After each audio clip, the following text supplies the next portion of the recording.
নমস্কার, আমি সুতনুকা মুখার্জি। আজকে সানরাইজ মুভিজ প্রোডাকশন হাউসের পক্ষ থেকে হাজির হয়েছি আপনাদের সামনে, সঙ্গে ক্যামেরায় অভিজিৎ। আমরা জানি গুরু আমাদের জীবনের কতটা স্থান জুড়ে আমাদের থাকে। আজকে গুরু ছাড়া আমাদের কোনো শিক্ষাই কিন্তু পরিপূর্ণ হয় না। আজকে সাঁতার হোক কিংবা পড়াশোনা কিংবা নাচ কিংবা গান, প্রতিটা ক্ষেত্রে কিন্তু গুরুর অবদান কিন্তু আমাদের জীবনে প্রচুর। আজকে বাবা মার পরে যার স্থান হয়ে থাকেন তিনি হচ্ছেন আমাদের জীবনে গুরু। আজকে এমন একজন গুরুকে আজকে আমি আমাদের সঙ্গে পেয়েছি, যিনি স্বর্ণযুগের বিভিন্ন মানে অভিনয় করেছেন, যিনি অভিনেত্রীদের সাথে যিনি পরিচালনার কাজ করেছেন, সেই পরিচালক শ্রীদীপ ঘোষকে কিন্তু আমরা আজকে কাছে পেয়ে গেছি। তার জীবন কাহিনী নিয়ে আমরা কিছুটা সময় আপনাদের সঙ্গে কাটাবো। তিনি আপনাদের সঙ্গে তার জীবন কাহিনী নিয়ে আপনাদের সঙ্গে কিছুটা দর্শকদের সঙ্গে শেয়ার করবেন। চলুন তাকে নিয়ে আমরা তার জীবন কাহিনী, জীবনের লড়াই, এগুলো নিয়ে আমরা তাকে কিছু কথাবার্তা বলি কিছুটা আড্ডার মাধ্যমে। নমস্কার স্যার, আপনার নাম? আমার নাম শ্রীদীপ ঘোষ। স্যার, আপনি আজকে অভিনয় জগতে কিভাবে এলেন? আমি যখন ক্লাস 8-এ পড়ি তখন আমি একদিন ফুটবল খেলছিলাম মাঠে। তো হঠাৎ ঝড় বৃষ্টি আসতে সেখানেই আমাদের একটা অম্বিকা মেমোরিয়াল মঞ্চ ছিল। সেই বারান্দায় উঠে যে দেয়ালে পিঠ দিয়ে আমরা বন্ধুদের সঙ্গে গল্প করছিলাম। তারপর হঠাৎ আমার যেন মনে হলো দেয়ালে পিঠ থেকে যে এখানকার এই মঞ্চ যেন আমাকে দুর্নিবার টানে টানছে। মঞ্চ বলছে, ওরে তুই ফুটবল খেলার জন্যে নয়, অভিনয় তোর জন্য অপেক্ষা করছে। সুতরাং তারপরে হঠাৎ করে আমি বলে উঠলাম বন্ধুদের, এই আমরা একটা নাটক করতে পারি না? তখন ওরা বলে, তোর আমরা নাটক করব কি করে, কে আমাদের পরিচালনা করবে? হঠাৎ আচমকা আমি বলে ফেললাম, আমি পরিচালনা করব। হ্যাঁ, তুই পারবি? বলে, দেখ না। তা আমরা তখনই ওই গ্রীষ্মের ছুটির সময়, আমার বাবা ছিলেন প্রখ্যাত আইনজীবী, তার ছুটির দিনে চেম্বারটা ফাঁকাই ছিল। দুপুরবেলা আমরা রিহার্সাল শুরু করলাম এবং প্রথম নাটক আমার জীবনে শচীন সেনগুপ্তর সিংহাসন। হ্যাঁ, এবং সেই সিংহাসনটা সব বন্ধুদের নিয়ে আমি মঞ্চস্থ করলাম এবং প্রশংসাও পেলাম। আমি একটু অবাকই হয়েছিলাম এবং সবাই আমাকে জড়িয়ে ধরলো ধন্য করে। আমি দ্বিগুণ উৎসাহ পেলাম এবং আমি নিজেও একটু অবাক হয়েছিলাম যে নাটকে চরিত্রায়ন, সুর, আলো, রূপসজ্জা সব মিলিয়ে এটা একাকার কী করে হলো, কী করে এই প্রশংসাটা পেল? আমি নিজের কাছেই নিজে প্রশ্ন করতাম। তখন আমার মনে হলো এ আমার গুরুর আশীর্বাদ। গুরু কে ছিলেন জানেন? ওখানকার, আমি তো পূর্ব বাংলার লোক, ফরিদপুরে আমার বাড়ি। হ্যাঁ, ওখানকার ডিআইবি পুলিশের একজন হায়ার অফিসার আব্দুল মতিন সাহেব, ওনার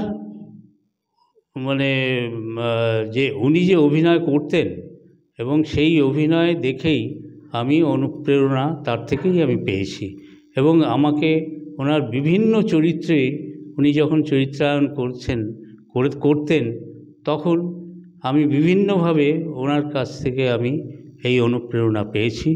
এবং আমি প্রথম নাটক দেখেছিলাম কিন্তু বিখ্যাত একজনের, সেটা হচ্ছে বিখ্যাত নট মহেন্দ্র গুপ্ত। তার নাটকটাই কিন্তু আমি প্রথম দেখেছিলাম। তা সেটা হচ্ছে শাহজাহানে ঔরঙ্গজেব করেছিলেন। অসাধারণ। যারা পুরনো লোক আছে তাদের কাছে আপনি জিজ্ঞাসা করতে পারেন। মহেন্দ্রগুপ্তর ঔরঙ্গজেব একটা ঐতিহাসিক সৃষ্টি ছিল, সেইটাই আমার প্রথম উদ্দীপনা। তারপরে আমি যখন বিভিন্নভাবে আব্দুল মতিন সাহেবের নাটকগুলো দেখতাম তাতে আমি বেশ অনুপ্রাণিত হয়েছি তার মাধ্যমেই। এবং তারপরে আমি প্রচুর নাটক আমি ডিরেকশন দিলাম। আমরা কত কষ্ট করে নাটক করতাম জানেন? সবাই বলতো, এই তোরা নাটক করছিস, পয়সা পাবি কোথায়? কিছু চাঁদা তুলতাম। আর আমি কি করেছিলাম, আমি তখন খুব ভালো সাইকেল চালাতে পারতাম। 20 মাইল দূরে গ্রামে একটা জায়গায় একটা গ্রাম্য জমিদার বাড়িতে ওদের নাটক হতো, ঐতিহাসিক নাটকও হতো। তা ওখান থেকে আমি সিনারি, সমস্ত কস্টিউম, রাজকীয় পোশাক সব নিয়ে আসতাম। এবং তাই দিয়ে আমরা ফ্রিতেই আনতাম। আমাকে খুব ভালোবাসতো, দূর সম্পর্কের আমাদের রিলেটিভ ছিলেন, সেটা আমাকে খুব ভালোবাসতো, আমরা ফ্রিতেই পেয়ে যেতাম। প্লাস যখন সামাজিক কিছু দরকার হতো, মায়ের বাক্স থেকে লুকিয়ে শাড়ি ব্লাউজ এইসব এনে আমরা নাটক করেছি।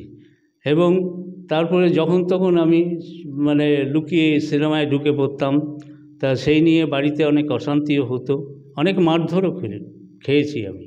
কিন্তু আমি ভুলতে পারিনি এই অভিনয়ের টান, অভিনয়ের দুর্নিবার টান আমাকে যেন পাগল উন্মাদ করে দিয়েছিল। তারপরের থেকে আমি প্রচুর নাটক করেছি এবং তারপরে ওখানে আমি 54 সাল থেকে 62 সাল অবধি আমি ওখানে ছিলাম, পূর্ব বাংলার ফরিদপুর টাউনে, ওখানে করেছি। এবং আমার অনেক অভিনয়ের ছাত্রছাত্রী তারা ঢাকায় গিয়ে, যেমন শামসুল হুদা নাম একজন, তারপরে সে এরকম অনেকেই আছে ঢাকায় ছবিতে অভিনয় করেছে, পরিচালনাও করেছে। তারা কলকাতায় এসে আমার সঙ্গে দেখাও করতো, আমাকে খুব ভালোবাসতো, শ্রদ্ধা করতো। তারপরে আমি এখানে 62 সালে কলকাতায় এসে পাকসাকাসে আমি উঠি এবং পাকসাকাসে থেকে ওইখানে গভর্নমেন্ট রেজিস্টার্ড এবং রবীন্দ্রভারতী অ্যাফিলিয়েটেড মঞ্চকলি নামে সংস্থা ছিল, সে সংস্থায় আমি প্রচুর নাটক করেছি। আরও একটা কৃতজ্ঞতাস্বরূপ একটা ইউনিটের নাম করব, সেটা হচ্ছে Gobra United athletic club and library. এদের সঙ্গে আমি 50 বছর ধরে নাটক করেছি। আজও তারা আমাকে শ্রদ্ধা করে, আমাকে বহুবার অ্যাওয়ার্ড দিয়েছে, পুরস্কৃত করেছে, গুণীজন সম্বর্ধনা দিয়েছে। প্রথম গুণীজন সম্বর্ধনা কিন্তু ওদের Gobra United athletic club and library, এখান থেকেই আমি পেয়েছিলাম। তারপরে বহু জায়গা থেকে পেয়েছি, তার নিদর্শন আছে আমার কাছে। কিছু আমি এর সঙ্গেও ক্লিপিংস দিয়ে দেবো আশা করছি। তারপরে আমি বিশ্বরূপা থিয়েটারে প্রফেশনাল স্টেজে আমি সুযোগ পেয়েছিলাম অভিনয়ে। সেখানে অভিনেতা ছিলেন জহর গাঙ্গুলি, অসিত বরণ, তরুণ কুমার, পাহাড়ি সান্যাল, সত্য বন্দ্যোপাধ্যায়, দিলীপ রায়, অনুপ কুমার, সাবিত্রী চ্যাটার্জি, এদের সঙ্গে আমি অভিনয় করেছি। এবং মৃণাল সেন একদিন দেখতে এসেছিলেন এবং উনি আমার অভিনয় দেখে প্রশংসাপত্রও আমাকে দিয়েছিলেন। এটা আমার জীবনের একটা বিরাট প্রাপ্তি। তারপরে ওখান থেকেই আমি হঠাৎ শুনতে পেলাম, ছবির নেশা তো আমার ছিলই, ছোটোবেলা থেকে উত্তম কুমারের ছবি দেখেছি, ছবির নেশা তো ছিলই ভেতরে, কিন্তু কি করে সুযোগ পাবো। অ্যাসিস্ট্যান্ট ডিরেক্টর হিসেবে 2 বছর ধরে আমি অ্যাপ্লাই করেছিলাম, কিন্তু কার্ড আমাকে দেয়নি। এটা নিয়ে আমার খুব দুঃখ ছিল যে কেন আমি কার্ড পাচ্ছি না। ওরা বলে হ্যাঁ অনেক লোক হয়ে গেছে, আর এখন দেওয়া যাবে না, কার্ড দিলে ইন্ডাস্ট্রিতে ভিড় বেড়ে যাবে, হ্যান ত্যান এইসব বলতো। তা হঠাৎ করে আমি জানতে পেলাম ওই স্টেজে থাকতেই যে শিল্পী সংসদ থেকে উত্তম কুমার পরিচালিত বনপলাশীর পদাবলী ছবি হবে। তখন আমার তো এগোচ্ছে উত্তম কুমার ডিরেকশন, ওখানে আমাকে কাজ করতেই হবে, একটা জেদ মনের মধ্যে গেঁথে গেল। আমি ছুটে গেলাম শিল্পী সংসদের যে সেক্রেটারি ছিলেন তখন চিত্র পরিচালক অর্ধেন্দু মুখার্জি, তিনি থাকতেন অরোরা স্টুডিওতে নারকেলডাঙ্গায়, অরোরা স্টুডিওতে দোতলার উপরে উনি থাকতেন। আমি গেলাম, ওনার সঙ্গে আমি কথা বললাম যে আমি এই ছবিতে বনপলাশীর পদাবলীতে সহকারী পরিচালক হিসেবে কাজ করতে চাই। উনি কিছুতেই রাজি হচ্ছেন না, ও বোধহয় সব হয়ে গেছে, এখন আর তোমাকে ঢোকানো যাবে না। প্রায় 5 দিন ওনার কাছে আমি পড়েছিলাম, রোজ সকালে যেতাম, দুপুরে বিকেলে ফিরতাম আমি। তো উনি বলতেন তুমি তো নাছোড়বান্দা হে ছোড়া, হ্যাঁ ঠিক আছে তুমি এসো টেকনিশিয়ানসে, কালকেই এসো টেকনিশিয়ানসে লাঞ্চ ব্রেক টাইমে 1:30-2 নাগাদ, আমি উত্তম কুমারের সঙ্গে তোমার কথা বলিয়ে দেবো, ও যদি রাজি হয় আমার কোনো আপত্তি নেই। তা আমি গেলাম টেকনিশিয়ানসে, তারপরে 1:30-2 নাগাদ লাঞ্চ ব্রেক হলো। তারপরে উত্তম কুমারের সঙ্গে তখনও জোনেই ছিলেন, উনি তো ডিরেক্টর, ওনার তো পাওয়ার ছিলই, ফ্লোরেই আমাকে ঢুকিয়ে নিয়ে গিয়েছিলেন। তারপর ওখানে ছবি শুটিং হচ্ছিল, তা যেই একটু একটা জনের কাজ হলো, তখন উনি বেরিয়ে এলেন, তখন অর্ধেন্দু আমার সঙ্গে আলাপ করে দিলেন, এই বহুদিন নাটক করেছে, তোর পাকসাগাছে, তুই তো ময়রা স্ট্রিটে থাকিস, ও পাকসাগাছে থাকে, পাকসাগাছে বহুদিন ধরে ও নাটক করে, নাটক পরিচালনা করে, কিন্তু ওর খুব ইচ্ছে তোর সঙ্গে কাজ করার, তা তুই কি বলিস? তা আমার সব কথা শুনে, আমাকে 2-4 কথা প্রশ্ন করেছিলেন, সব কথা শুনে উনি রাজি হয়ে গেলেন। তারপর বললেন যে তোমার কার্ড আছে, যে অ্যাসিস্ট্যান্ট ডিরেক্টর কার্ড?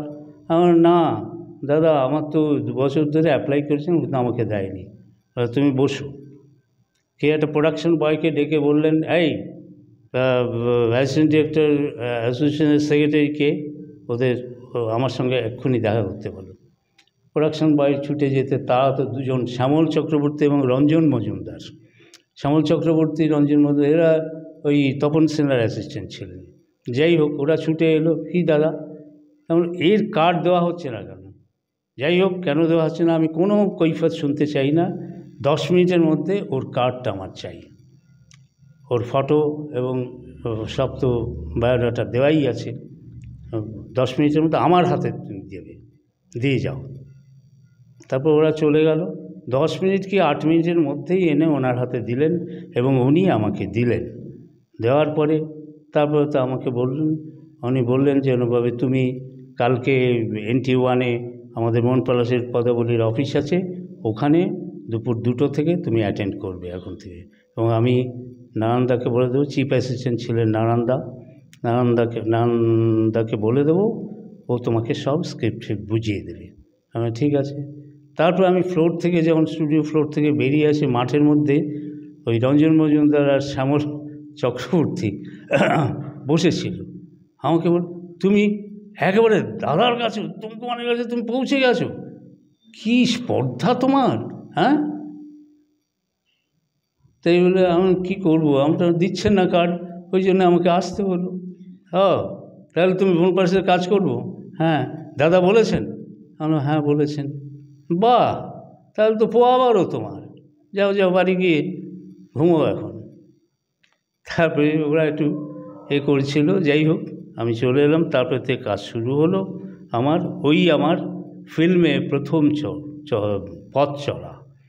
তারপরে আমি ওখানে কাজ করে আমি শিখেছিলাম যে কি করে আন্তরিক হওয়া যায় ছবির সঙ্গে, আন্তরিকভাবে কীভাবে একটা সৃষ্টি করতে হয়, শিল্পী কলাকুশলীর দিক সবাইকে নিয়ে। এই যে একাত্ম যদি না হওয়া যায়, বা যদি সিরিয়াসনেস না থাকে, তাহলে পরে একটা ছবি সাকসেসফুল হতে পারে না। কারণ প্রত্যেকটা ডিপার্টমেন্ট ওয়াইজে উনি যেভাবে কাজ করেছেন, আমি অবাক হয়ে যাইছি।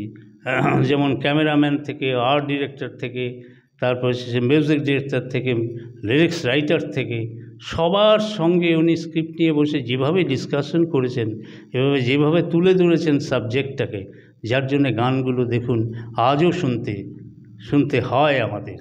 যেমন শ্যামল মিত্রের ভোলা মন রে আমার, তারপর আরও সমস্ত গান মনপলাশির, একেবারে ঐতিহাসিক সৃষ্টি এটা।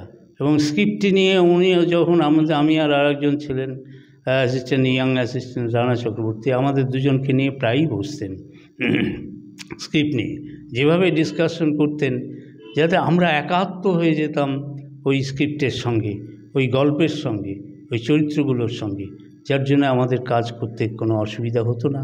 তো এই যে সিরিয়াসনেস এবং এই যে অধ্যাবসায়, এইটা উত্তম কুমারের বিশাল ছিল, যার জন্য আজও উনি জনপ্রিয়তার উচ্চ শিখরে। এবং ওনার একটা মানসিকভাবেও যেন উনি মহান ছিলেন, তার একটা প্রমাণ হচ্ছে কাউকে উনি অসম্মান করে কথা বলতেন না, প্রোডাকশন বয় থেকে আর একেবারে টপ পর্যন্ত তাদের সঙ্গে কিভাবে বিহেভ করতেন, এইটা আমার কাছে বিরাট শিক্ষণীয়। প্রত্যেকটা লোককে সম্মান করতেন বলে তাদের শ্রদ্ধা, ভালোবাসা, আশীর্বাদ উনি পেয়েছেন, তাই আজ উনি এত জনপ্রিয়। আজও ওনার এই যে জনপ্রিয়তার উচ্চ শিখরে, আজও আমার মনে হয় সেইখানে কেউ যেতে পারেনি। পারলে আমি খুশি হব, কিন্তু এখনও আমার মনে হচ্ছে যেতে পারিনি। এই হচ্ছে ব্যাপার। এই আমার ফিল্মে চলা। তারপরে আমি 10-12টা ছবিতে অ্যাসিস্ট করার পরে, তারপরে প্রথম আমি ছবি যে মিঠুনকে নিয়ে পাহাড়ি ফুল করব, তার প্ল্যানিংটা 79-এ আমার শুরু হলো। তারপর পাহাড়ি ফুল নাটকটা আমি দুবার শো করেছিলাম, একটা সিএমডব্লিউর ইঞ্জিনিয়ার্স অ্যাসোসিয়েশনে ইঞ্জিনিয়ারদের নিয়ে, আর একটা ওয়েস্টম্যানে। তো এদের নিয়ে আমি পাহাড়ি ফুল নাটকটা একবার বিশ্বরূপায়, একবার তোমার কলা মন্দিরে করেছিলাম। তা সেই থেকে ওই গল্পটার মধ্যে আমার একটা পুরনো মধুমতি বলে একটা ছবি হয়েছিল, শৈল চৌধুরীর সুর, হ্যাঁ, সেই যে পাহাড়ের উপর একটা পাহাড়ি মেয়েকে নিয়ে গল্প, সেইটার উপরে আমার একটা নেশা ছিল, সেই রকম একটা গল্প, যার জন্য পাহাড়ি ফুল নাটকটা আমার ভালো লেগেছে। কিন্তু নাটকটা ভালো লেগেছে, কিন্তু নাটক আকারে তো আর ছবি হবে না। ওইটাকে আমি স্ক্রিপ্ট করতে গিয়ে আমার কি মনে হলো যে একটা পাহাড়ি, ওই নাটকটার মধ্যে কোনো পাহাড়ি পুরুষ চরিত্র নেই, তো এটা তো হবে না ফিল্মে তো অনেক বাস্তব তৈরি করতে হবে। তখন আমি একটা ক্যারেক্টার তৈরি করলাম, এটা আমারই সৃষ্টি, ঝংরু নামে, এবং সেই ক্যারেক্টারটাই মিঠুন করেছে। এবং মিঠুনকে যখন আমি পেলাম, মিঠুন এখানে হঠাৎ এসেছিলো, তখনও মোটামুটিও বিজি হয়ে গেছে বম্বেতে, এখানে এসেছিলো ইন্দ্রপুরী স্টুডিওতে আমার অফিস ছিল, সেখানে হঠাৎ ওর সঙ্গে দেখা। আমার আর্ট ডিরেক্টর ছিলেন সুরত দাস, বংশী চন্দ্রগুপ্তের অ্যাসিস্ট্যান্ট। তো উনি আমাকে বললেন মিঠুনকে লাগবে, বলে মিঠুনকে কোথায় পাবো, ও তো বম্বেতে। বললেন না আজকে এসেছে, ওই ভেতরে গেছে অসীম ব্যানার্জির সঙ্গে দেখা করতে, ডিরেক্টর অসীম ব্যানার্জির সঙ্গে। তা আমার ঠিক আছে ডাকুন। তো ও এলো, ও আমার অফিসে এসে বসলো, আলাপ টালাপ হলো। তারপরে আমি ক্যারেক্টারটা শুনলাম, তখন আমি ভেবেছিলাম যে ওই মানে দুদিনের শুটিং হলেই চলে যাবে, একটা পাহাড়ি ছেলে, এরকম একটা গেস্ট হিসেবে যদি মিঠুনকে নেওয়া যায়। তখন আমি ক্যারেক্টারটা বলার পরে ও বললো, তুমি এটা বাড়াতে পারো না? আমরা বাড়ালে তুমি ডেট দিতে পারবে, তুমি বাড়িয়েই দেখো না। কাল সকালবেলা আমি 9টার ফ্লাইটে চলে যাব বম্বে, তুমি 6টার সময় আমার বাড়িতে আসবো, 6টা থেকে 8টা, 2 ঘন্টা তোমার সঙ্গে আমি বসবো। কিন্তু এর মধ্যে তুমি রাতের মধ্যে ঠিক করো যে তুমি আমার ক্যারেক্টারটা কিভাবে তুমি ইউটিলাইজ করছো, স্টার্ট টু ফিনিশ, তুমি বড় করো, ডেটের জন্য কোনো অসুবিধা নেই, সেটা আমার উপরে ছেড়ে দাও। ঠিক আছে। আমি রাতে লিখিয়েও নি, সারা রাত ধরে আমি সেটা মনে মনে সমস্ত প্ল্যানিং করেছি, এবং সকাল 6টার মধ্যে, 6টা কি 6:30টার মধ্যে ওর বাড়িতে, চারু মার্কেটে তখন ওর বাবা মার সঙ্গেই থাকতো, একটা ফ্ল্যাট ছিল ওর বাবার, তা সেইখানে আমি গেছি। তারপরে ও সেটা শুনলো যে আমি ক্যারেক্টারটা স্টার্ট এইখান থেকে করছি, ফিনিশ এইখানে করছি। ও শোনার পরেই বলল, ডান, তোমার ছবি হিট করবেই। তুমি বলছো? বলে হ্যাঁ বলছি, আমি করবো এই ক্যারেক্টার।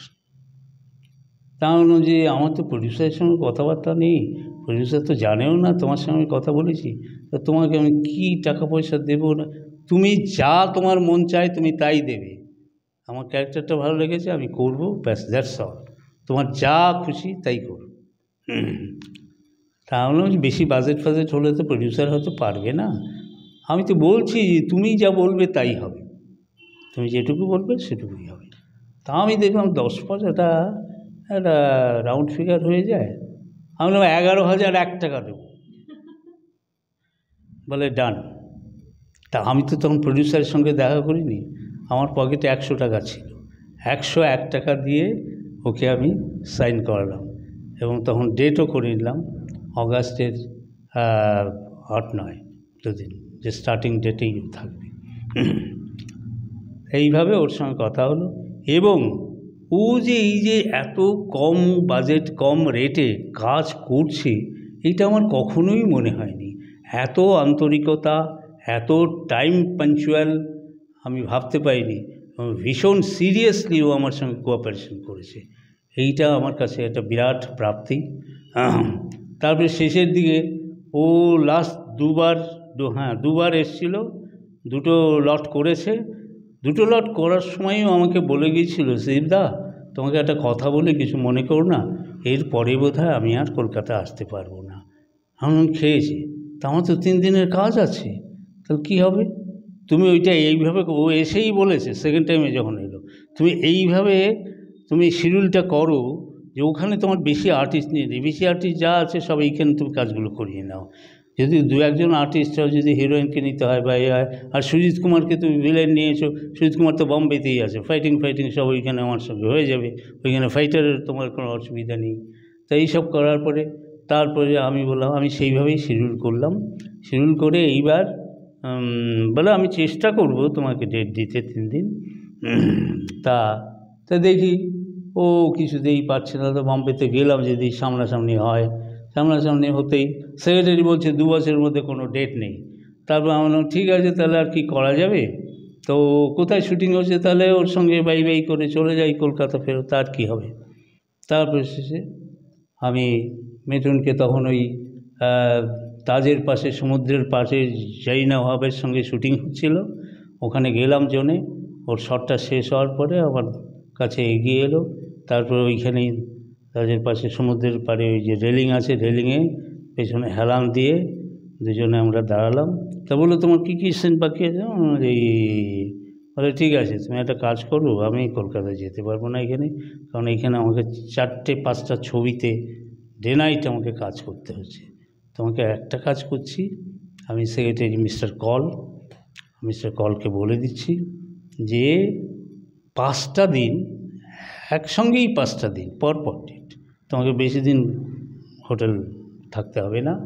5টা দিন 2 ঘন্টা করে আমি বার করে দিতে বলছি, দিনে হোক, রাতে হোক, রাত 2টোয় হোক, রাত সন্ধে হোক, যখন হোক। আমি কলকে বলে দিচ্ছি। আমি ঠিক আছে, থ্যাংক ইউ, তাই হবে, আর কি করা যাবে।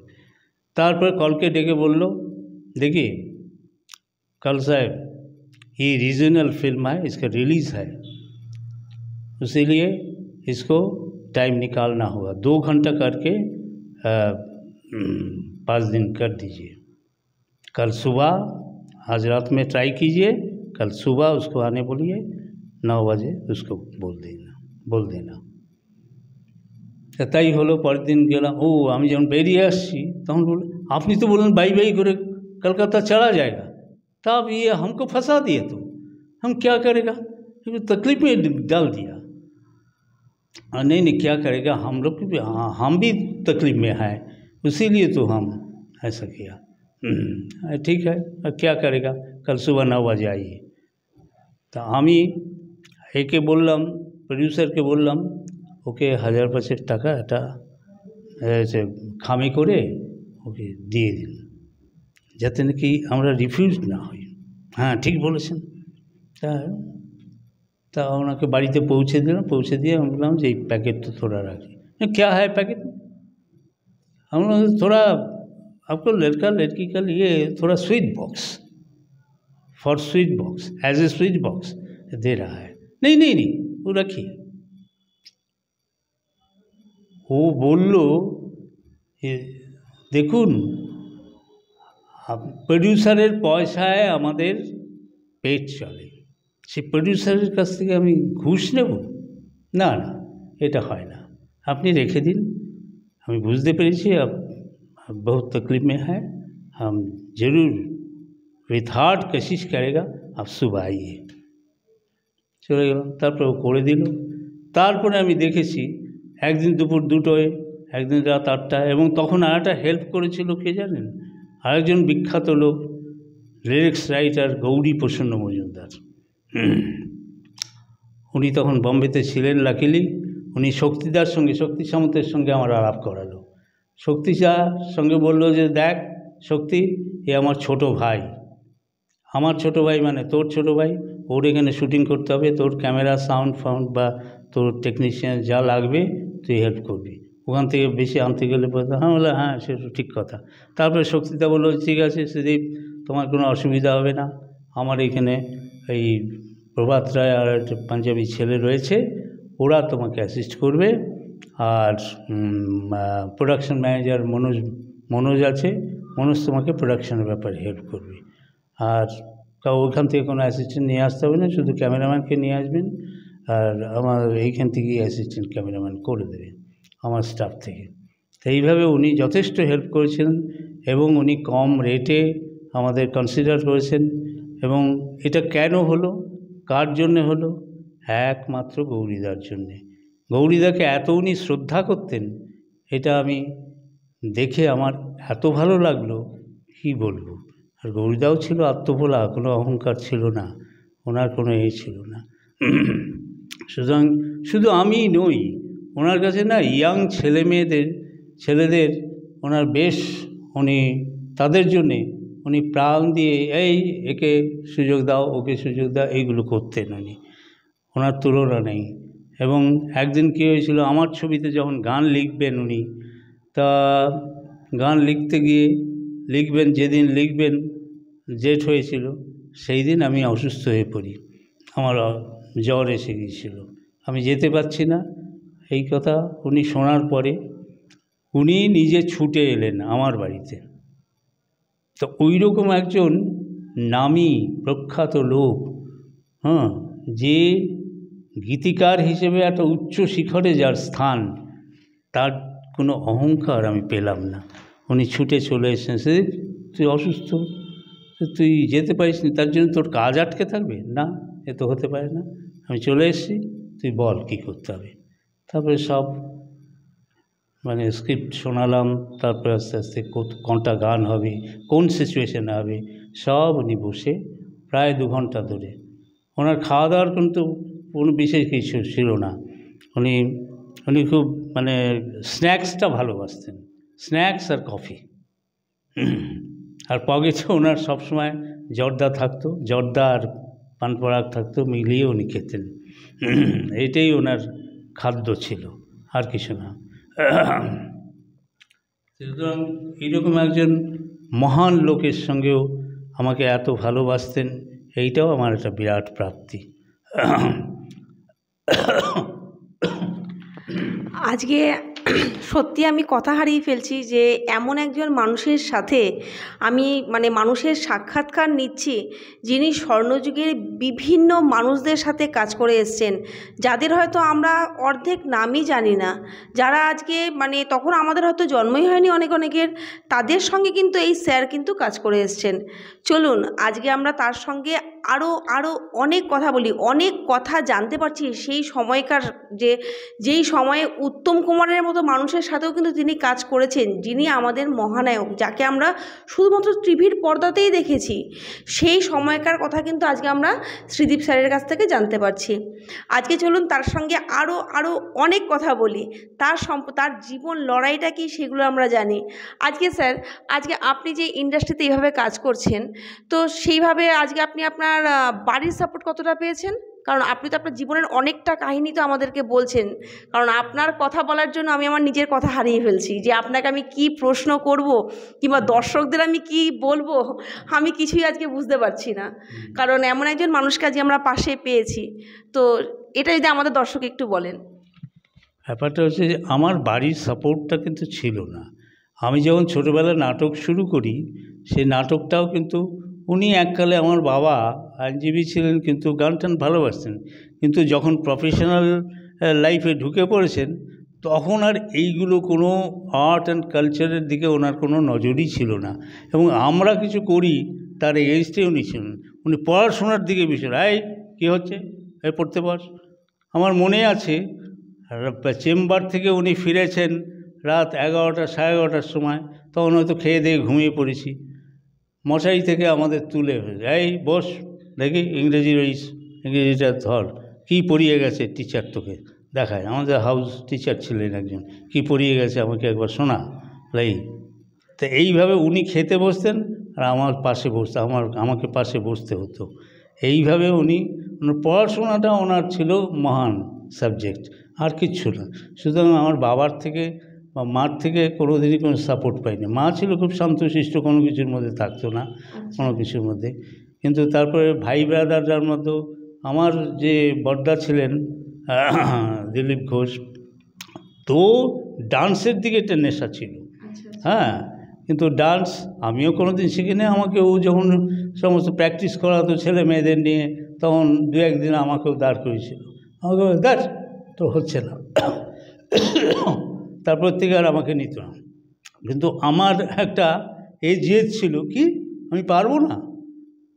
আমি বিশ্বাস করুন, এখনও যদি কেউ বলেন যে তুমি যে কোনো একটা গান দেবেন, গানের সঙ্গে আমি নেচে দিতে পারি।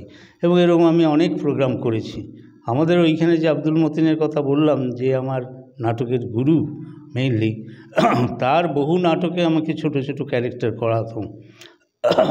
এবং সেইখানে প্রথমেই আমাকে নাটক শুরু হওয়ার আগে আমার একটা ডান্স দিয়ে দিত। হ্যাঁ, এখন যদিও আমি করি না বা কোনো প্র্যাকটিস নেই, প্র্যাকটিস আমার কোনো দিনই অবশ্য ছিল না, আমি ঝটাঝট করে ফেলতে পারতাম। তারপরে নাটকে ধরুন সুর, অনেক নাটকে আমি নিজেও সুর দিয়েছি, যেটা আমি অসুবিধে বুঝেছি অন্য কাউকে দিয়ে, অন্য কাউ করতে চায় তাকে নিয়ে এসেছি। সেদিক দিয়ে আমার যে আমাকেই সব করতে হবে এর কোনো মানে নেই। আমি এই কোঅপারেশনটা করি অনেক নাটকে, যে যারা ভালো করে তাদের নিয়ে এসে করানো মিউজিকের ব্যাপারটা, এই ব্যাপারটা। তা এই ব্যাপারটা যে আমার ভাই ব্রাদার বা বোন বা তারা কেউ, আমি আমার বোনকে দিয়ে করিয়েছিলাম। সিরাজদৌল্লা একবার বাইরে শো করতে যাচ্ছি, কল শো পেয়েছিলাম, তখন একটা মেয়েকে পাচ্ছি না সিরাজে লুৎফা করার জন্যে, আমি সিরাজ করেছি, সিরাজদৌল্লা সিরাজ আমি 3 বার করেছি। তো ওটা ভালো লেগেছিল বলে ওইখানে আমার এক বন্ধু ছিল কলেজ স্টুডেন্ট তখন, সে তাদের গ্রামে ঢাকায় নারায়ণগঞ্জের ওইদিকে একটা জায়গায় বললো যে সিরাজদৌল্লাটা তুমি করো, আমাদের ওইখানকে সব করবে, তুমি সিরাজটা করবে, শুধু লুৎফাটা নিয়ে নেবে, আলেয়া ঠালেয়া ঘসেটি বেগম ঠেগম আমরা ওইখানে পেয়ে যাব, কিন্তু লুৎফাটার লোকটা পাবো না। তা আমি কাউকে পাচ্ছি না। তা আমার বোন, আমার পরের একটা বোন ছিল শিউলি নাম, তাকে নিয়ে ট্রেনিং দিয়ে নিয়ে চলে গেছি। তা সবাই বাড়ি থেকে বলছিল কী দুঃসাহস তোর, তুই ওকে নিয়ে যাবি, শেষে স্টেজে গিয়ে মানে এ করবে, খারাপ করবে, তারপরে তোরই তো বদনাম হবে। আমার না না কিচ্ছু হবে না, ও ঠিক আছে, ও ঠিক ভালো করবে, এই বলে আমি করিয়েছিলাম। তা আমার ওরা অ্যাক্টিং করতে পারতো। আমার আর এক বোনও অঞ্জুও করেছিল, অঞ্জু নাম, অঞ্জলি, ও করেছিল, কিন্তু ব্যাপারটা হচ্ছে খুব হাইলি ইন্টারেস্টেড নয় এরা, যার জন্যে ফিল্মে কেউ আসেনি বা নাটকেও কেউ আসেনি। আপনি যেই সময় থেকে আমাদের ইন্ডাস্ট্রিতে কাজ করছেন, সেই সময় তো মানে কোনো চ্যানেলই ছিল না, তাই না? সেই সময় অনেক পরেও দূরদর্শন এসছে, তাই না? তো সেখান থেকে আপনি দূরদর্শনে কী কাজ করেছেন সেটা যদি আমাদের দর্শককে একটু বলেন। দূরদর্শনে আমি তখন সুব্রত মুখার্জি ছিলেন ড্রামা ডিরেক্টর দূরদর্শনে। উনি আমাকে আমার অভিনয় যে তোমার পাকসাস ময়দানে আমি প্রায় 16 বছর কম্পিটিশন ড্রামা করেছি।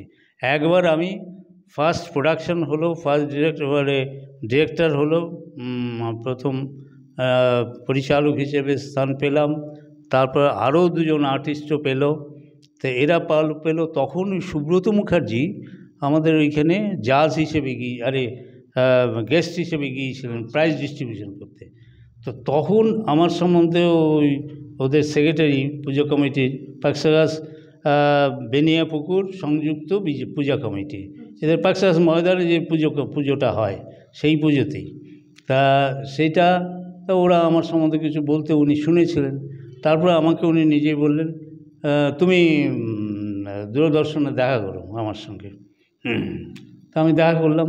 তারপর ওরই 2টো নাটকে আমি করেছিলাম, ওই একটা জোয়ার ভাটা, তারপরে মদন হাজির। এতে বিখ্যাত 2জনকে আমি পেয়েছি, এটা আমার একটা বিরাট প্রাপ্তি। একটা হচ্ছে যে বিখ্যাত নাটক অমর গাঙ্গুলি এবং রমাপ্রসাদ বণিক, এই 2জনকে আমি পেয়েছিলাম ওই নাটক 2টোতেই পেয়েছিলাম, এবং তাদের সঙ্গে অভিনয় করে বিশাল তৃপ্তি আমি পেয়েছি। এটাই দূরদর্শনের মধ্যে আমার কাজ। আচ্ছা, আপনি তো অনেক দিন নাটকের সাথে যুক্ত, তাই না? তো বিভিন্ন নাটকও আপনি করেছেন, বিভিন্ন নাটক মঞ্চস্থও করেছেন এবং তার পরিচালনা আপনি করেছেন।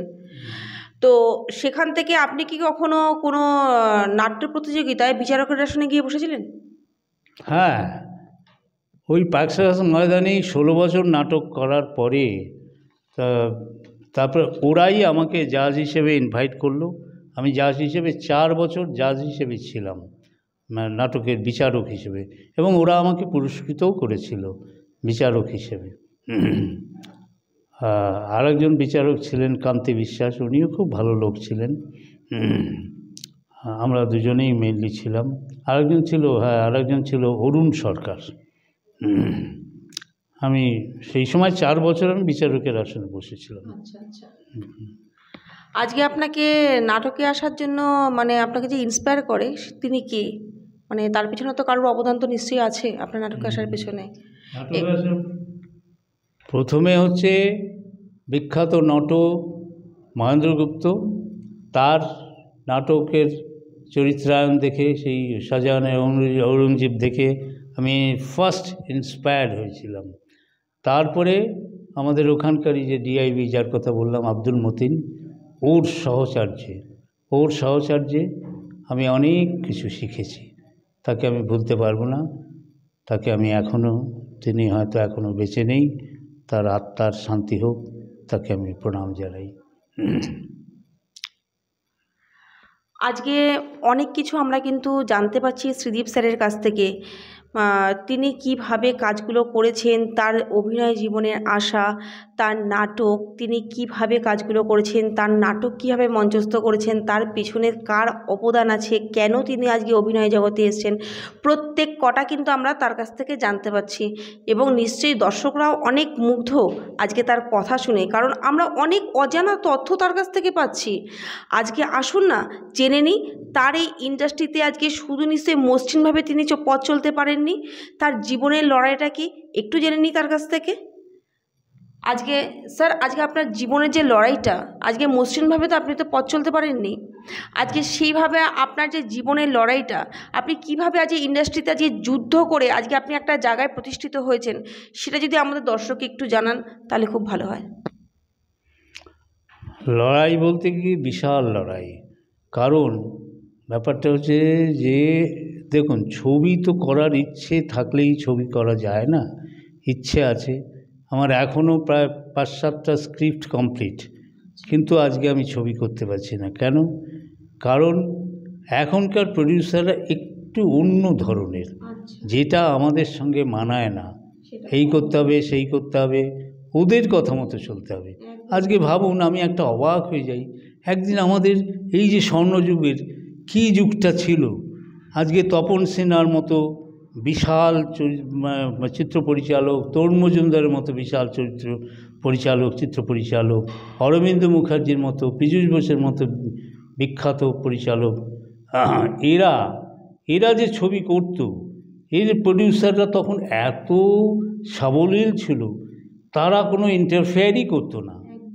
তারা গল্পটার সময় শুধু থাকতো যে হ্যাঁ এই গল্পটা আমার চয়েস হয়েছে, এটা দেখুন, হয়তো সে গল্পটাও শুনলো, ভালো লাগলো, তারপরে এটার সঙ্গে কন্ট্যাক্ট করে তারপরে সেই ছবিটা শুরু হলো। কিন্তু তাদের কোনো ইন্টারফেয়ারেন্স ছিল না যে আমাদের এই দাবি, এই করতে হবে, না হলে ছবি হবে না, এই করতে হবে তবে আমি ফাইন্যান্স করব, এই করতে হবে। যে এখনকার প্রডিউসাররা আমার এই লক্ষ্যে নিতে হবে, আমার জন্য এইটুকু স্যাক্রিফাইস করতে হবে আপনাকে, আমি তারপরে আপনি ছবি পাবো। কিন্তু এই যে কম্প্রোমাইজ করে বা নিজেকে বিক্রি করে ছবি করার মানসিকতা আমাদের নেই। কারণ আমি তখনকার দিনের ওই পরিস্থিতিতে তাদের সঙ্গে মিলেমিশে যেটা বুঝেছি, কারণ আপনি ভাবুন, অরবিন্দ মুখার্জির মতো ডিরেক্টর যে মৌচাক করেছে, যে ধন্যী মেয়ে করেছে, যে ডক্টর অগ্নিশ্বর করেছে, কি অসাধারণ ছবি, কি মিউজিক্যাল সেন্স মৌচাকে আপনারা দেখেছেন। তা সুতরাং এইসব তো এরা বিরাট শিল্পী এক একজন। হ্যাঁ, আমি তারপর শেষে তপন সিনহা বলুন, তরুণ মজুমদার বলুন, পীযূষ বোস বলুন, অজয় কর বলুন, সলিল দত্ত, এরা সমস্ত যে ঘরানায় কাজ করেছে, যেভাবে কাজ করেছে, স্বাধীনভাবে এরা একটা সৃষ্টি করেছে। তবে এই স্বাধীনতাটা না থাকলে ছবি কিছুতেই ভালো হতে পারে না। কারোর ইন্টারফেয়ারেন্সে, কোনো ডিরেক্টরের উপরে কেউ ইন্টারফেয়ার করবে, সেইভাবে কোনো দিনই ছবি হয় না, যার জন্যে নাকি আজকে ছবির এই রেজাল্ট আমরা দেখতে পাচ্ছি। মানে যেটা আমি এখন যেটা বুঝতে পারছি যে এখন আমাদের ইন্ডাস্ট্রি পুরো পলিটিক্সে ভরে গেছে, এটাই তো আপনি মানবেন নাকি? যেটা আপনাদের সময় যেটা ছিল না আর কি, ছিল না, একদমই ছিল না। আমরা যদি আমি আর্ডিমেন্সালের কথা বলছি, আপনি অবাক হয়ে যাবেন। এই পাহাড়ি ফুলের সময়ই আর.ডি. বানসাল আমাদের ফিল্ম সার্ভিসের ল্যাবে কারা শুনেছিল, ওদের বোধহয় অফিসের কোনো লোকজন দেখেছিল, দেখে গিয়ে আর.ডি. বানসালকে বলেছিল একটা নতুন ছেলে, সে একটা ছবি করছে পাহাড়ি ফুল, 2 রিল দেখলাম, প্রথম 2 রিল শুটিংয়ের যে এডিট করে দেখলাম, দারুণ, এটা নতুন ছেলে করছে। তা আর.ডি. বানসাল ওর সেক্রেটারিকে দিয়ে, গোবিন্দ রায় সেক্রেটারি ছিল, আর কমল বানসাল ওনার ছেলে, ওদের দিয়ে আমাকে ফোন করিয়েছেন, ফোন করে আমাকে ডেকে নিয়েছেন। ডেকে নিয়ে আমার অ্যালবাম ফালবাম দেখে, আর 2টো গানের তখন অর্ধেক গান টেকিং হয়েছিল, সেটা দেখার পরে উনি বললেন তোমার 2 রিল কমপ্লিট? বলে হ্যাঁ। আরে ঠিক আছে, আমি আজকে দেখব। আমরা আজকেই দেখবেন, আমার প্রডিউসার থাকে সেই সেন্ট্রাল অ্যাভিনিউতে ট্রাফিক্যালে চাকরি করে, ওকে খবর দিতে হবে, আমার খবর দিয়ে দিন, ঠিক আছে। আপনি তো বলছেন রেডি আছে, তাহলে কি রেডি নেই? আমি ওনার মতো লোক, সে সাহেবের বাচ্চার মতো কথাবার্তা, খুব কম কথা বলেন। উনি আমার অ্যালবাম ফালবাম দেখে পাশের ঘর থেকে ডেকে পাঠালেন, ডেকে পাঠিয়ে বলে আমি আজকেই দেখবো 4টের সময়। আমি কালকে দেখলে হয় না? বলে না না, কালকে সকালবেলা আমি চলে যাব, আমার 9টার ফ্লাইটে আমার জয়বাবু ফেলুনাথ রিলিজ আছে, আমি প্রিন্টের জন্য যাব মাদ্রাস। তখন আমি কি করি? আমি যদি না করি তখন আমি তো ফলস পজিশনে পড়ে যাচ্ছি, যে আমি ওদের মিথ্যে কথা বলছি। তা কোন ল্যাবে আছে? আমার ফিল্ম সার্ভিসে। ঠিক আছে, ঘোষবাবুকে ফোন করুন। উনি তখন তার মোবাইল ছিল না, ওই ল্যান্ড ফোনটা আমাকে ঠেলে দিলেন, নিন ফোন করুন। আমি ফোন করতে বাধ্য, ফোন করলাম। ফোন করে আমি ঘোষবাবুকে বললাম যে শম্ভুবাবু যে অপারেটর আছে, অপারেটরকে রেডি রাখতে বলুন, আর.ডি. বানসাল 6টার মধ্যে ঢুকবে। আমি প্রিন্টগুলো নিয়ে রেডি করে দিচ্ছি, আমি যাচ্ছি আমার ফিল্ম সার্ভিসে। আর আমার একটা বন্ধুর সঙ্গে ছিল, তাকে বললাম যে তুমি প্রডিউসারকে খবর দাও। প্রডিউসারকে খবর দিয়েছে, খবর দিয়েছে, এনেছে, সে তো হাঁপিয়ে হুপিয়ে এসেছে। হ্যাঁ, আপনার এত তাড়াহুড়ো কিসের ফিল্ম সার্ভিসে এসে এ করছে, আপনার এত তাড়া কিসের, কালকে হলে কি হতো? কালকে হলে হতো না, উনি কালকে থাকবেন না তো, 5 দিনের জন্য থাকছেন না, ওনার জয়বাবু ফেলুনাথ রিলিজ আছে। হ্যাঁ, আপনার ছবি দেখতে আসবে ওই আর.ডি. বানসালের মতো অত বড় প্রডিউসার, এ আমার বিশ্বাস হচ্ছে না। কার সঙ্গে কথা বলেছেন? আমি ঠিক আছে, আমি আর ওনার ধারে কাছে গেলাম না, আমি দূরে সরে গেলাম। তা দেখি ঠিক 6টা বাজার 10 মিনিট আগে আর.ডি. বানসাল, কমল বানসাল আর সেক্রেটারি ছিল গোবিন্দ রায়, গোবিন্দকে নিয়ে উনি ঢুকলেন, এবং গাড়ি থেকে নেমে, ফিল্ম সার্ভিসে গাড়ি বারান্দা রয়েছে, গাড়ি বারান্দার মধ্যে গাড়ি ঢুকে গেল, সাদা অ্যাম্বাসেডার। সিঁড়ি দিয়ে উঠতে উঠতে আমাকে বললেন, মিস্টার ঘোষ, আপনার ছবি আমি আজকে দেখব, কিন্তু ছবি দেখার পরে যদি আমার ভালো লাগে তাহলে আপনার সঙ্গে আমি কথা বলবো, নেক্সট স্ক্রিপশনের ব্যাপারটা এগুলো ঠিক করে নেব, আর যদি ভালো না লাগে তাহলে কিছু মনে করবেন না। কারণ তার মানে আপনি এটা ভাববেন না যে আপনার ছবি খারাপ, আমার ভালো নাও লাগতে পারে, ডিফারেন্ট মতো থাকতেই পারে, ডেফিনেটলি তা তো হতেই পারে, ঠিক আছে, ওকে। তারপর উনি দেখলেন, আমি আর আমার প্রডিউসার অন্যদিকে বসেছিলাম, লেফট সাইডের সোফাটায় বসেছিলেন, উনি প্রজেকশনের উল্টো দিকে সোফায় বসেছিলেন, ও কমল বানসাল এবং গোবিন্দ রায়। তো 2 রিল কমপ্লিট হয়ে যাওয়ার পরে, মিস্টার ঘোষ এদিকে আসুন, কমল তুমি একটু সরে বসো। একেবারে এখনও আমার ছবির মতো মনে আছে কী অবস্থা। তা কমল সরে বসলো, আমি ওনার পাশে বসলাম, আমার কাঁধে হাত দিয়ে বললাম, এটা তোমার প্রথম ছবি? আমি বললাম হ্যাঁ। ঠিক আছে, ওকে, তুমি একটা কাজ করো কমল, ওনাকে আমাদের ফ্ল্যাটের অ্যাড্রেসটা লিখে দাও, 9 তারিখে, আগামী 9 তারিখ আমি কালকে চলে যাচ্ছি, তারপরে 5 তারিখে রিলিজ জয়বাবু ফেলুনাথ, 3-4 দিন একটু ঝামেলায় থাকবো। 9 তারিখে তুমি সকাল 9টায় ট্রিবলি কোর্টে চলে এসো আমার ফ্ল্যাটে, স্ক্রিপ্ট নিয়ে চলে আসো। প্রডিউসারকেও বললো, এই বলে উনি উঠে পড়ছেন, এই কথাটা বলেই উঠলেন, বেশি কথা উনি বলতেন না, একেবারে 2টো কথা বলেই উঠে এসেছে। প্রডিউসার ছুটে এসেছে, আরে বানসাল সাহেব এরকম করবেন না, আমি মিষ্টি খবর দিয়েছি, মিষ্টি আনতে বলেছি, এসে যাবে। বলে না না আমি মিষ্টি ফিষ্টি খাই না তেমন একটু না না একটু মুখে দিতেই হবে। আর জোর করে তারপর মিষ্টি উনি একটু ভেঙে সন্দেশ দিলেন, তারপর ওদের দিয়ে দিলেন, কমল গোবিন্দকে দিয়ে দিলেন এগুলো। তারপর যথারীতি 9 তারিখে আমি গেলাম স্ক্রিপ্ট টিপ নিয়ে, উনি শুনলেন। এত মানে ওয়েল বিহেভড, আমি অবাক হয়ে যাই। আমি একটা নতুন ছেলে, আমাকে এই সম্মান দেবে যে আমি ভাবতেই পারিনি। আরে এসো এসো বসো বসো, একবার গায়ে হাত দিয়ে পাশে বসালো। নাও আগে খাওয়া দাওয়া করো, ব্রেকফাস্ট করো, তারপরে কফি টফি খেয়ে তারপরে স্ক্রিপ্ট শুরু।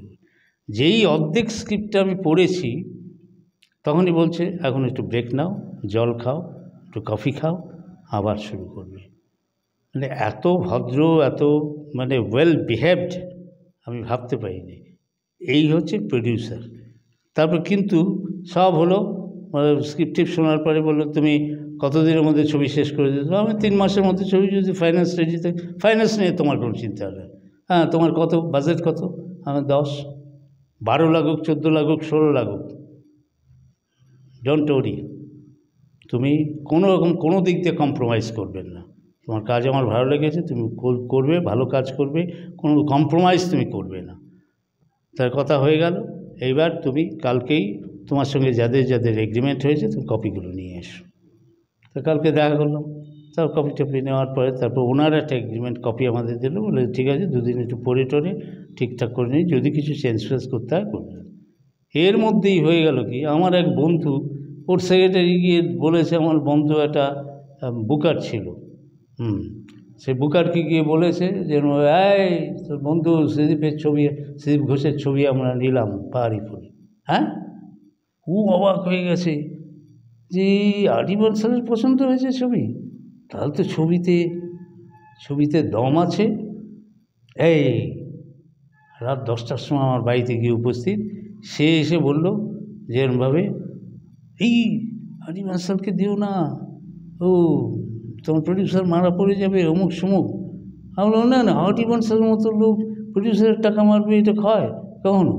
এটা তো তাহলে পরপর ছবি করতে পারতেন উনি, যদি লোকের পয়সা করতো। তখন বলছে না না তুমি যাও না, আমি তো ওতপ্রোতভাবে ডিস্ট্রিবিউশনের সঙ্গে জড়িত, তুমি চলো। আমি শেষে তুমিও ফাইন্যান্সে দিতে পারলে না, আমার এদিকেও গেল ওদিকেও গেলো। না না তোমার তো 2 দিন সময় আছে, কালকের মধ্যে আমি ফাইনাল করে ফেলব। এর মধ্যে গিয়ে আমাদের নিয়ে চলে গেল, প্রডিউসারের বাড়িতে আমাকে নিয়ে চলে গেল। সেখান থেকে এই ভারতলক্ষ্মীর যে মালিক ছিলেন জগদীশ চৌঘানি, তার বাড়িতে দেশপ্রিয় পার্কে চলে গেলেন। জগদীশ দা তোমার একটা ছবি দেবো। বলে না না আমার বাবা বলে গেছে কোনো ছবির মধ্যে তুই যাস না, তোকে হলটা রেখে যাচ্ছি, নবীনা হল রেখে যাচ্ছি, সেটাই তুই চালা, আর সব ওই সব বন্ধ করিস। বলে না না আপনাকে ছবি করতে হবে না। আমার এই বন্ধুটা ছিল খুব চালু, কীভাবে লোককে কনভিন্স করতে হবে জানো। বলে যে ঠিক আছে জগদীশদা আপনার ছবি করতে হবে না, আপনি শুধু ছবিটা দেখুন। ঠিক ফিল্ম সার্ভিসে সেই দিনে সেকেন্ডটাতেই নিয়ে চলে এলো, ওনাকে দেখালো। উনি দেখে যে তোমার প্রচুর ছবি। আমার হ্যাঁ তো ভালো করেছে তো, ঠিক আছে আমি ফাইন্যান্স করব। ব্যাস, আর প্রডিউসার মৌকা পেয়ে গেল। কারণ আর.ডি. বনসালের হাতে পড়লে তো ওনার হাতের মধ্যে থাকতে হতো। এইবার উনি নিজেই লাঠি ঘোরাতে পারবেন, লিডার হয়ে সব করতে পারবেন। তা রাজি হয়ে গেলেন। তারপরে কিন্তু আর.ডি. বনসালের কাছে এইটা শুনে সলিল দত্ত, অরবিন্দ মুখার্জি এইটা যখন শুনলেন, এই তো ইন্ডাস্ট্রিতে, আমাদের ছোটো ইন্ডাস্ট্রিতে প্রচার হয়ে যায়।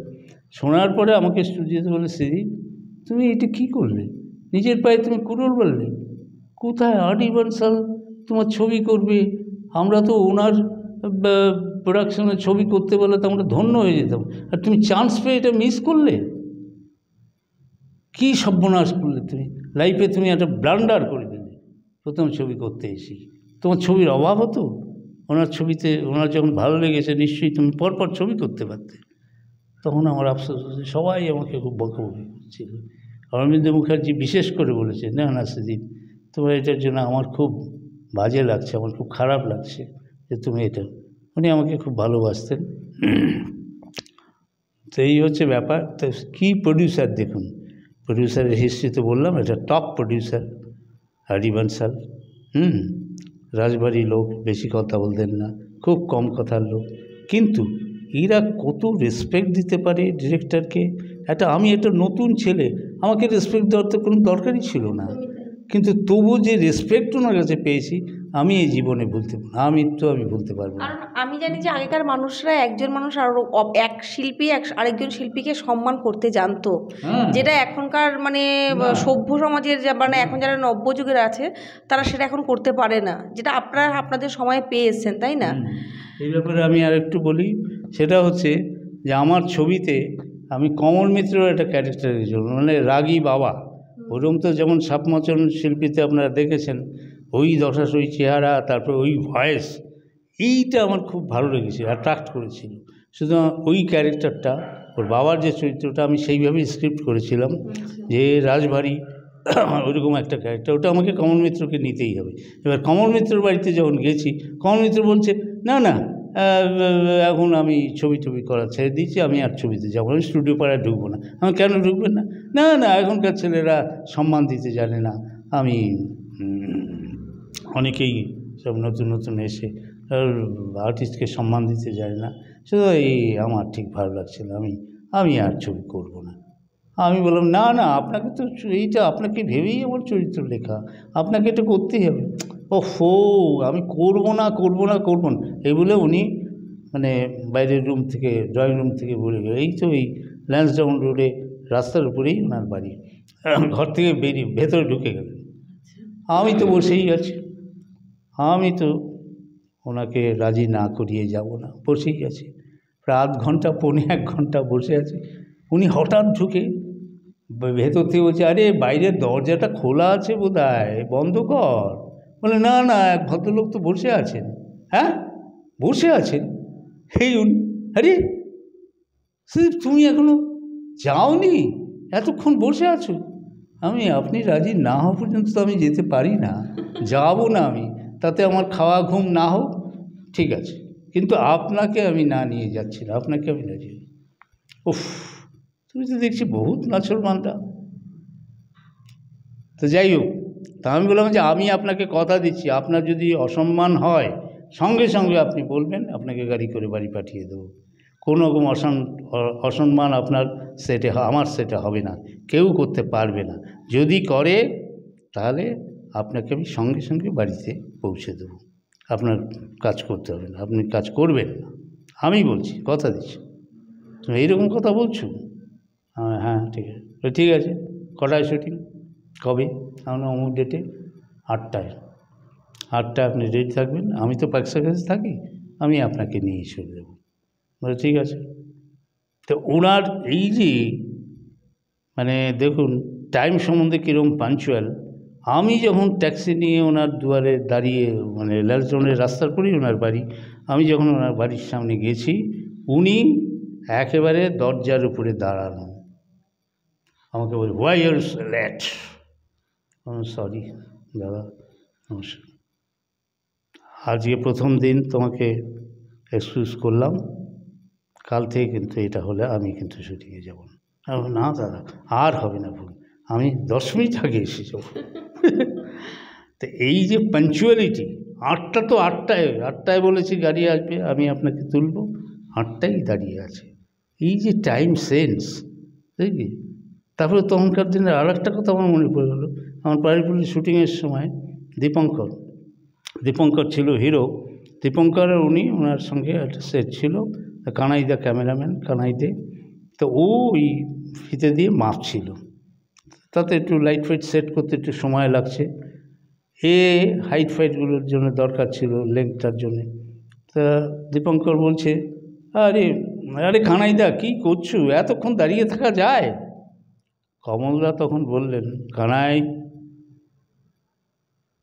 তুমি তো হাইটটা দেখেছো, মোটামুটি আমার কাছাকাছি আছে, ওকে ছেড়ে দাও, ও ধৈর্য রাখতে পারছে না, ওকে ছেড়ে দাও, তুমি তো বুঝে গেছো, তুমি করে নাও, আমি আছি। তখন দীপঙ্কর সরে গিয়েছিল, আবার এসে ঠিক দাঁড়িয়ে পড়ল, না সরি দাদা, কিছু মনে করবেন না। তাহলে বুঝুন যে একটা ভালো কাজ করতে যে ধৈর্যের দরকার, ধৈর্যটাও তাদের মতো, তাদের তো বয়স হয়েছে তখন, ওই বয়সেও তার ধৈর্যটা জন্যে আমি তাকে প্রণাম জানাই, তাকে শ্রদ্ধা জানাই। এই যে সিনসিয়ারিটি, এটা আজকের দিনের কোনো আর্টিস্টের আছে? এই কোঅপারেশন আছে? নেই। থাকলে আমি খুশি হতাম, কিন্তু দুঃখের বিষয় নেই। নিশ্চয়ই আপনারা শুনছেন দর্শকরা, এবং আজকে যারা ক্যামেরার ওপারে আছেন, নিশ্চয়ই এটা একটা আমাদের কাছে কিন্তু একটা দারুণ বার্তা, যে আজকে স্যার কিন্তু আজকে মানে ধৈর্য সেই জায়গাটা নামক বস্তুটাকে নিজে আঁকড়ে ধরেছিলেন বলেই কিন্তু আজকে কিন্তু উনি আজকে এই জায়গায় এসে পৌঁছেছেন। তো আজকে এটা কিন্তু আমাদের কাছে কিন্তু একটা খুব সুন্দর কথা, সেটা হচ্ছে আমাদের আগে ধৈর্য রাখতে হবে। ধৈর্য ছাড়া কিন্তু আমাদের কোনো কিচ্ছু চলে না। আস্তে আস্তে কিন্তু আমরা কিন্তু আমাদের সময়ের দিকে এগিয়ে যাচ্ছি। কিন্তু শ্রীদীপ স্যারের যা জীবন কাহিনী, তার যে কথা, সেটা কিন্তু আমাদের কোনো দিনই ফুরাবে না, সেটা কিন্তু অফুরন্ত চলতেই থাকবে। কারণ তার জীবনের এতটাই কাহিনী এবং এতটাই তার জীবনের মানে গল্প, যেটা আমরা কোনোদিনও বসে এখানে শেষ করতে পারবো না, এবং সেটা একদিনে তো সম্ভবই নয়। তো আমাদের প্রশ্ন আরেকটা আছে তো শ্রীদীপ স্যারের কাছে, এটা হচ্ছে, স্যার আমাদের তো সানরাইজ মুভিজকে প্রোডাকশনকে আপনি দেখছেন এবং সুরাজকেও আপনি দেখছেন। আমি যেটা শুনেছি আপনি বিভিন্ন ইনস্টিটিউটে আপনি এর আগেও শিক্ষকতা করেছেন, সেখানেও ক্লাস নিয়েছেন আপনি। তো আজকে আপনি সে সমস্ত ক্লাস থেকে আজকে মানে বেরিয়ে এসছেন, তো আমাদের দর্শককে বলুন যে আজকে ওই সমস্ত ইনস্টিটিউট এবং আমাদের সানরাইজ মুভিজ প্রোডাকশন এবং সুরাজের মধ্যে, মানে সানরাইজ মুভিজের যে কর্ণধার সুরাজ, তার যে মানে পার্থক্য সেটা কোথায়, সেটা যদি আমাদের দর্শককে একটু জানান, এবং সুরাজ সম্পর্কে মানে একটু বলেন যদি। বিশেষত সুরাজ সম্বন্ধে আমি একটা কথা বলি, সেটা হচ্ছে প্রচণ্ড পরিশ্রমী এবং নিষ্ঠাবান ছেলে। তখন ওর পরিচয়টা আমি পেয়েছিলাম বালিগঞ্জে একটা ইনস্টিটিউশন ছিল, সেই ইনস্টিটিউশনে ও ওইখানে আমি শেখাতাম এবং সেইখানেও ভর্তি হয়েছিল। এবং সেইখানে ও যখন ক্লাসে আসতো, সবাই বেরিয়ে গেলেও ও বলতো, স্যার এই জায়গাটা আরেকবার একটু বলুন, কবিতার কিছু লাইন বা স্ক্রিপ্টের কিছু লাইন, এইগুলো নিয়ে ও আমাকে বলতো। এবং সেই ইনস্টিটিউশনের যে মালিক, কি এখন আপনি ছাত্র নিয়ে বসে আছেন? না না, ও কিছু জানতে চাইছে তাই। তো আমিও ধৈর্য রেখেছিলাম। কেন? তার কারণ ওর যে পেশেন্ট, ওর যে আগ্রহ, শেখার আগ্রহ, সেইখানে আমার কোনো প্রফেশনালিজম ছিল না যে আমি টাইমলি বেরিয়ে যাব, আমি কেন বেশি কাজ করব, বেশি কেন শেখাতে যাব, বেশি কেন মাথা ঘামাবো, এইসব আমার মধ্যেও নেই। এটা আমার শিক্ষা উত্তম কুমারের কাছ থেকে। এই ধৈর্য, এই অধ্যাবসায়। সে যখন ছবিতে অভিনয় করত বা অভিনয় যখন সে নির্দেশনাটা দিল, তার পরিচালনায় একটা নতুন ছেলে ছিল যে বিডিওর ক্যারেক্টার করছিল, আর ওই বিদ্যা সিনহাই বোধহয় হবে। তো ওদের সঙ্গে একটা রোম্যান্টিক ছোট্ট একটা পোর্শন ছিল, সেটা কিছুতেই নতুন ছেলেটার হচ্ছিল না। তা বলে, দাদা আমার হচ্ছে না, আমি পারবে না, এই কথাটা কেন বলছো? তুমি তো মানুষ, আমি মানুষ, তুমিও মানুষ, তা আমি যদি পারি তুমি কেন পারবে না? আমি আবার দেখিয়ে দিচ্ছি। এই যে ধৈর্য, তার মতো একটা লোক। এবং সবচেয়ে বড় কথা, আমার একটা কথা মনে পড়ে গেল, যে আজকের দিনে এই ভাবনার লোকই নেই। তো উনি যখন ওই 71, 72 2 বছর লেগেছিল, অনেক বড় ছবি, রামপদ চৌধুরীর একটা বিশাল বড় স্টোরি। তা সুতরাং এইটার যে উনি দায়িত্ব নিয়েছিলেন, শিল্পী সংসদ থেকে ওনাকে দায়িত্ব দিয়েছিল একটাই জন্যে, দুস্থ শিল্পীদের সাহায্যার্থে। উনি without any remuneration, as a director, as a hero, উনি কাজ করতে রাজি হয়েছেন। কেন? দুস্থ শিল্পী যারা এখন কাজ করতে পারছে না, তারা অসুস্থ, ওষুধ পাচ্ছে না, যেতে পারছে, তাদের কথা চিন্তা করে উনি এই ছবিটা করেছিলেন, এবং উইদাউট এনি রেমুনারেশন। এই যে একটা মহত্ববোধ, এবং তাতেও দেখুন যে এই যে ছোটোখাটো ব্যাপার, ছোটোখাটো আর্টিস্ট নিয়ে তাদের দিয়ে অ্যাক্টিংটাকে যে বার করে নেওয়া, এই যে ধৈর্য, যে না একে হবে না কেন, হতে হবে, সেই জায়গায় নিয়ে এনে পৌঁছেছেন। সুতরাং এই যে ধৈর্য, একটা শিল্পী, একটা ডিরেক্টরের যে ধৈর্য, সেটা উত্তম কুমারের ভেতরে ভীষণভাবে ছিল। উনি তো মেইনলি ডিরেক্টর ছিলেন না, উনি তো অভিনয়ই করতেন। হ্যাঁ, কী দরকার ছিল তার ডিরেক্টর হিসেবে তার তো নাম আপনি কি হলো কি না এই হলো? মানে আজকে আপনি বারবার করে ধৈর্য এবং আমাদের মহানায়ক উত্তম কুমারের কথা বারবার করে বলছেন, আজকে কি মানে সুরাজের মধ্যেও কি আপনি সেই জায়গাগুলো দেখতে পাচ্ছেন বলে কি, হ্যাঁ। সুরাজের কথাটা বলছি বলে কি আজকে ওনাদের হ্যাঁ, কথাটা মাথায় আসছে মনে আপনার? করুন, হ্যাঁ, এবং সুরাজের সেই নিষ্ঠাটা আছে, সেই জন্য ওকে আমি খুবই ভালোবাসি। এবং ও যখন ওইখান থেকে বেরিয়ে এসে ও বলল, স্যার আমরা যদি একটা ইনস্টিটিউশন করি, তখনই এই ইনস্টিটিউশনটা তৈরি হলো আজ 3-4 বছর আগে। প্রথম প্রতিষ্ঠা হলো। এবং ও কিছুই জানতো না কিভাবে কি করতে হবে। এই যেমন প্যাড ছাপানো, রসিদ বই ছাপানো, তারপরে অডিশন ফর্ম, তারপরে অ্যাডমিশন ফর্ম, কিছুই ও জানতো না। সব ওকে নিয়ে গিয়ে আমি বৈঠকখানা কলেজ স্ট্রিটে গিয়ে সব কিনে চিনে দিয়েছি। এবং পর্দা থেকে এ থেকে সব সব ব্যাপারে ও আমার হেল্প নিয়েই এই জায়গাটা প্রতিষ্ঠা করেছে। এবং শুধু আমার হেল্প তো পরের ব্যাপার, আগে যে ওর নিষ্ঠাটা ছিল বলেই আজকে এই জিনিসটা প্রতিষ্ঠাটা পেয়েছে, আজকে এই প্রতিষ্ঠানটা তৈরি হয়েছে। এবং আজকে যে উদ্যোগটা ও নিয়েছে যে ফ্রিতে সব স্টুডেন্টদের শেখি একটা, এটা বলতে পারেন যে ওর কী এমন ইন্টারেস্ট। হ্যাঁ, ইন্টারেস্ট একটা আছে, সেটা হচ্ছে ও কিন্তু সমাজসেবার সঙ্গেও যুক্ত, সমাজসেবায় ও পুরস্কৃতও হয়েছে। সুতরাং ওর যে সামাজিক, ও নিজে অনেক ঘুরেছে, অনেক ঘুরে কাঠকর্পণে অনেক পয়সা নষ্ট করেছে, সব প্রতারণার ছেয়ে গেছে আমাদের ইন্ডাস্ট্রির বেশ কিছু ইনস্টিটিউশন।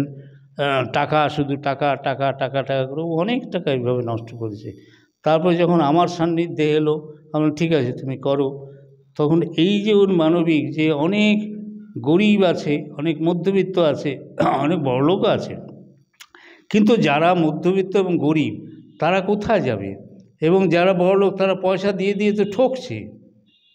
সুতরাং আমরা যদি এইরকম একটা প্রতিষ্ঠান করি যেইখানে ওদের হেল্প হবে, ওরা কিছু শিখতে পারলো, 5টা ডিরেক্টর ওদের ডাকলো, আমিও 2-4 জায়গায় বললাম, তাদের কাছে যাতে ওরা ভালোভাবে নাম নিয়ে আসতে পারে।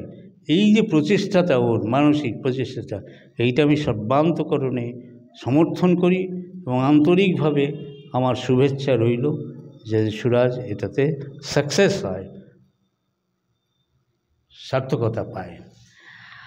আমাদের সানরাইজ মিউজিক প্রোডাকশন এবং হাউসে যারা স্টুডেন্ট আছে তাদের তো আপনি ক্লাস নিচ্ছেন, তো সেই স্টুডেন্টদের জন্য আপনি কি বার্তা দিতে চান?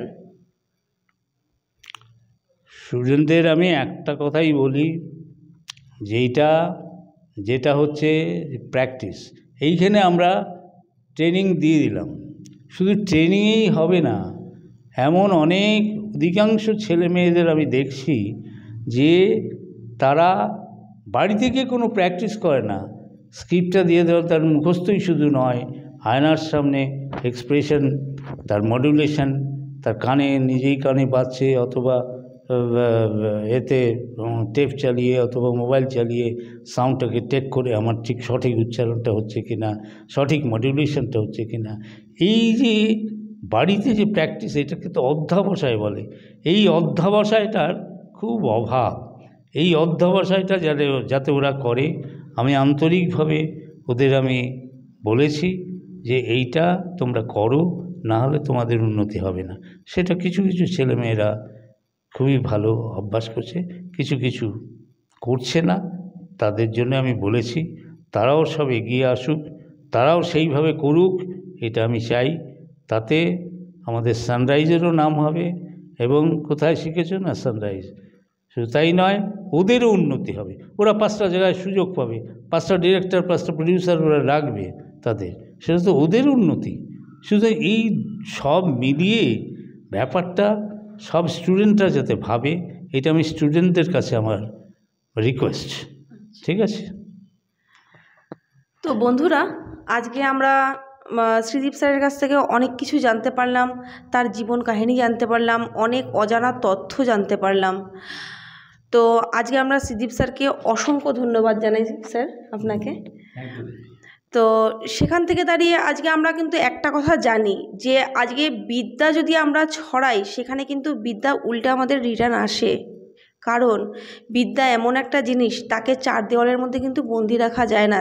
সেই কাজটাই কিন্তু সুরাজ আজকে অতি নিষ্ঠার সঙ্গে করে যাচ্ছে। সে আজকে অভিনয় শিখেছে কিন্তু অতি কষ্ট করে, কিন্তু সে কিন্তু অভিনয়টাকে নিজের মধ্যে এই চার দেওয়ালের মধ্যে কিন্তু বন্ধ করে রাখেনি। সে কিন্তু ছড়িয়ে দিচ্ছে সমাজের প্রত্যেকটা মানুষের মধ্যে, এবং অভিজ্ঞ শিক্ষক দ্বারা যাদের কাছ থেকে কিছু জানা যাবে, যাদের কাছ থেকে কিছু পাওয়া যাবে, যাদের কাছ থেকে প্রপার অভিনয়টা শেখা যাবে, তাদের কাছ থেকে কিন্তু অভিনয়টা কিন্তু শেখাচ্ছে সুরাজ। আজকে এখান থেকে আজকে ফ্রি অফ কস্টে 3 মাসের যে সুযোগটা আজকে সুরাজ করে দিয়েছে, সেটা কিন্তু চারটিখানি কথা নয়। তার জন্য কিন্তু দরকার প্রচণ্ডভাবে সাহস। আজকে অনেক ইনস্টিটিউট আছে যারা নাকি আজকে সুরাজের সঙ্গে কিন্তু টেক্কা দিয়ে সেখানে কিন্তু চলতে পারবে না। কারণ সুরাজের মধ্যে যেটা আছে সেটা হচ্ছে নিষ্ঠা এবং সততা, যেটা অন্যান্য জায়গার মধ্যে কিন্তু আপনি পাবেন না। তো দেরি কেন, চলে আসুন না গড়িয়া স্টেশন থেকে নেমে সোজা কিরণগলি, আর সাথে আছে ফোন নাম্বার। সুরাজকে একটা ফোন করুন, করে চলে আসুন প্রতি রোববার এখানে অভিনয় শিখতে। আপনি নিজে শিখুন, অন্যকে শেখার সুযোগ করে দিন। নমস্কার।